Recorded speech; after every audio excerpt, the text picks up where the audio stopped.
Medical bills can have a significant impact on a person's credit score if they're not paid on time and if they are turned over to a collection agency. Now, this is because medical debt continues to be the top reason consumers are contacted by debt collectors. This is a huge problem, and that's according to the Journal of the American Medical Association.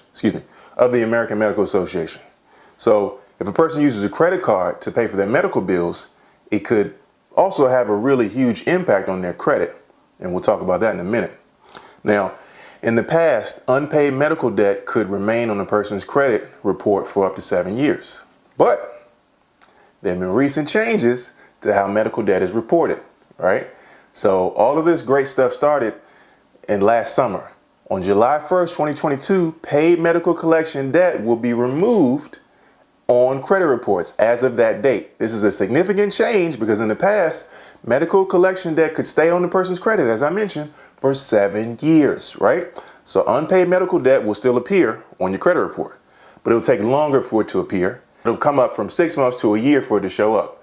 Now, starting January 1st, medical collection debt under $500 won't appear on your credit report at all.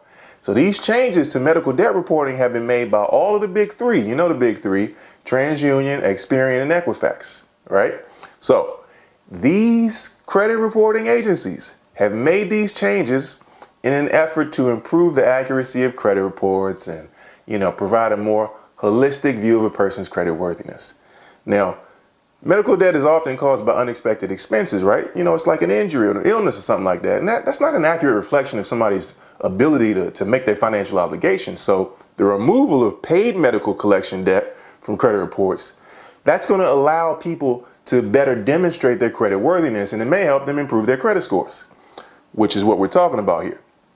So in addition to these changes, VantageScore has also announced major changes to their credit scoring model, and starting January 1st, VantageScore will remove all medical collection debt from their VantageScore 3.0 and 4.0 credit scoring models. This change could potentially increase your credit score by up to 20 points. VantageScore estimates that this change could help a lot of consumers with medical collection debt see an improvement in their scores. And so by removing this debt from its credit scoring model, they're now taking into account the fact that medical debt is not, what do we say, caused by a person's ability. It's unexpected, right? It doesn't reflect your ability to do things, and it's not a personal indictment on your credit worthiness. So paying medical bills with a credit card is a different thing, all right? That can have an impact on your credit score because if you're unable to pay the balance or make the minimum payment, you use a credit card to pay an expensive medical bill, this could really screw up your personal credit utilization, right? Those ratios, and we'll get a little deeper into that later. But basically, that's a measure of how much available credit you have in relation to the total amount of credit that you have. So we use that in calculating your credit scores. A high credit utilization ratio has a negative effect. You should keep it below 30%. And lenders may think that you are overusing your available credit, and they see you as a high risk of defaulting on your debts. All right. So it's a good idea for you to have a clear understanding of your coverage options and in-network versus out-of-network estimates before you schedule a medical appointment or any kind of procedure to avoid these unexpected expenses. It's also important to be aware of, again, the potential risk for these medical bills to screw up your credit, okay? Don't let this stuff go to collections. You may need to work with the insurance provider to, maybe find a more affordable option for medical treatment instead of just whatever they recommend. But anyway, despite these changes to how medical debt is reported, you're still responsible for paying your medical bills. So it's really important that your bills are paid on time and in full to avoid any negative impact on your credit score. All right. So by understanding your options and taking these steps to manage your medical debt, you can protect your credit scores and financial health.